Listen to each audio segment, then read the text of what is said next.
I know. Hi there, y'all. Hello. Okay, welcome everyone. We're here for the Defending the Earth and Abolishing Prisons Voices from the Struggle panel.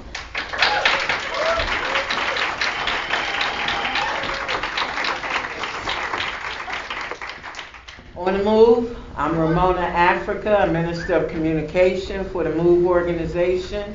I am also the sole adult survivor of the May 13th, 1985 government bombing of my family, of the MOVE organization. I am a former political prisoner as a result of being a survivor of that bombing. I am a representative of the International Concerned Family and Friends of Mumia Abu Jamal, but most importantly, at least to me, I'm a revolutionary.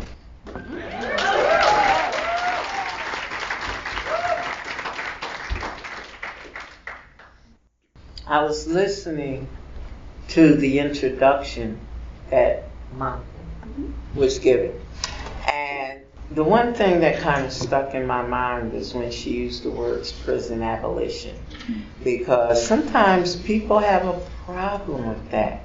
People have been trained to believe in the rhetoric of this system, which says, gotta have prisons or there would be chaos. Excuse me? What do we have now but chaos? What do we have now but chaos? I mean, the people that are truly guilty don't go to prison. I mean, a bomb was dropped on me and my family. Our babies were burned alive. Nobody went to prison for that. Nobody was even charged for that. I'm the only one that went to prison because I survived. So we need to really be clear on the games and the tricks that those who run this system play on people. I have 9 innocent sisters and brothers that were arrested in August of '78, accused of killing Officer James Rand. Now, they know my family is innocent. Everybody involved in sending my family to prison knows they're innocent. Even the judge who sat on the trial, and it was a bench trial, not a jury trial, just the judge. He convicted all 9 of my family members, sentenced each of the 9 illegally to 30-year minimums and 100-year maximum sentences. He went on a radio talk show a day or 2 later, and when asked a direct question by Mumia Abu Jamal, who heard him on the radio, Mumia asked him, who killed Officer Rand? Judge Malmed replied, and I quote, I haven't the faintest idea. That's what he said after convicting and sentencing my family to a maximum of 100 years each. This is the legal system that we're being asked, told, pressured, forced to believe in?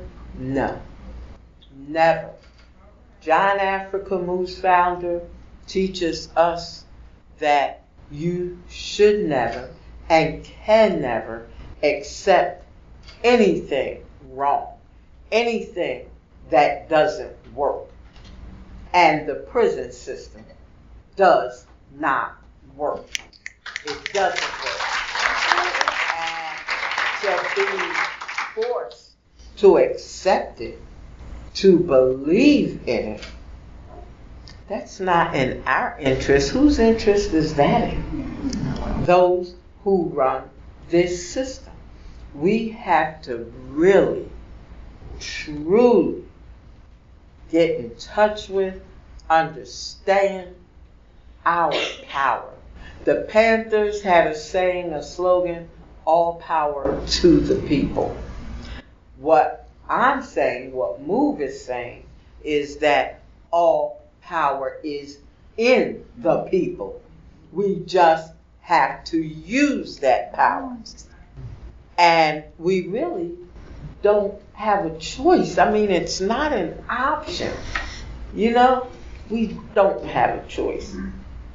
Now, when John Africa founded the MOVE organization, the one thing that John Africa coordinated in MOVE, the one belief that John Africa gave MOVE members is a belief, a profound, uncompromising, undisputable belief in life, in respecting life, protecting life.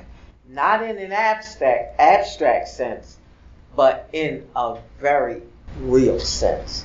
And I put that out there to say that when those running this system make it clear that they don't believe in life, they don't give a damn about life, they don't care, they have no problem with poisoning the air that not only all life has to breathe, but that they have to breathe too.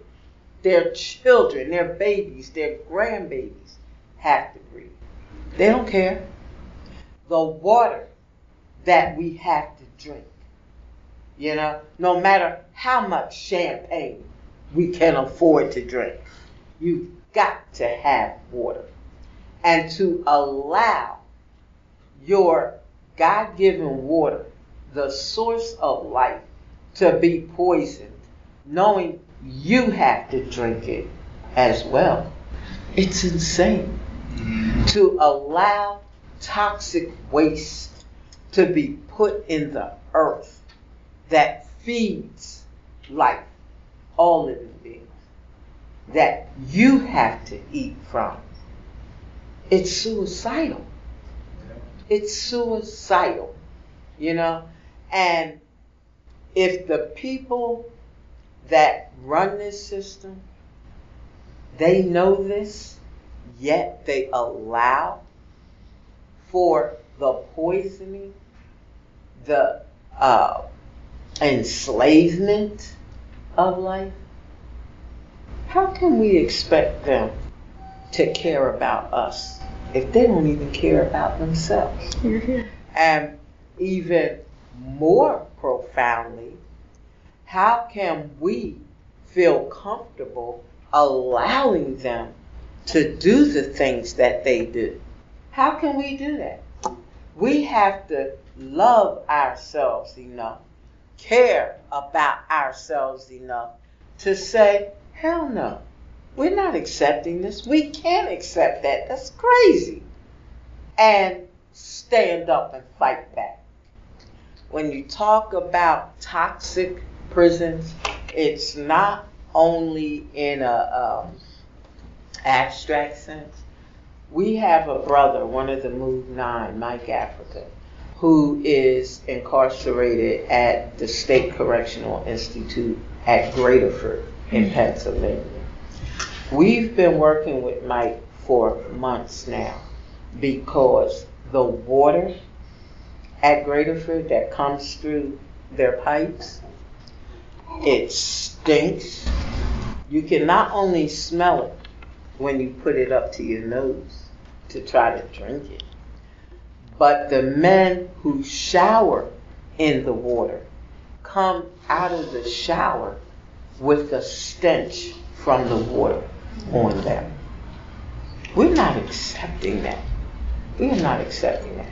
The prison guards are told, do not drink the water. They have filters on water in the guards' dining room, but not for the inmates. You already know the food that they feed inmates is, yes, toxic. You know? So we have to look at the whole picture. That is what John Africa had taught me. We have to be concerned about our own health enough that we will not allow the poison of life that we have to engage in. We will take a stand for our own health, because how can you be a revolutionary and fight back if you're unhealthy? Over 10,000 inmates in the Pennsylvania prisons have active hepatitis C, and they're not treating them for it. They refuse to treat inmates for it. Over 60-some thousand people in Philadelphia alone, have active hepatitis C and are not being treated because they can't afford it. You know, it's not made available to them. I mean, this is crazy. I don't know about you, but that's enough, more than enough motivation for me and my family to stand up and fight back and be clear on who our enemy is.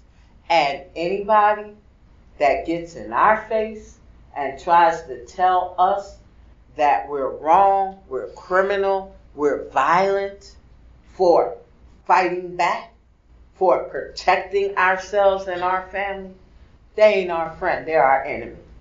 And that's how we will treat them.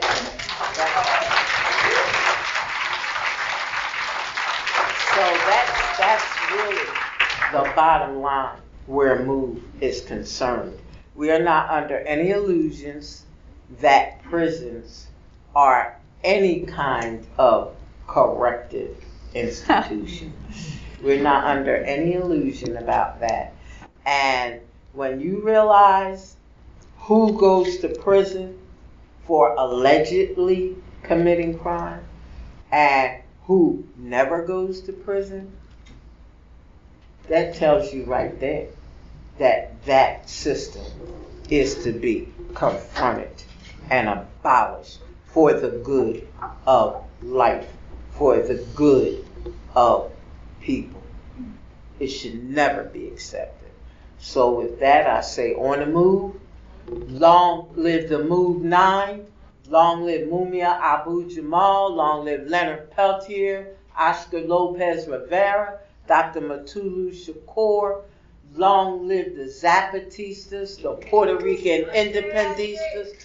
Long live the Earth Liberation Front, the Animal Liberation Front, all those who fight for life, who stand up for life.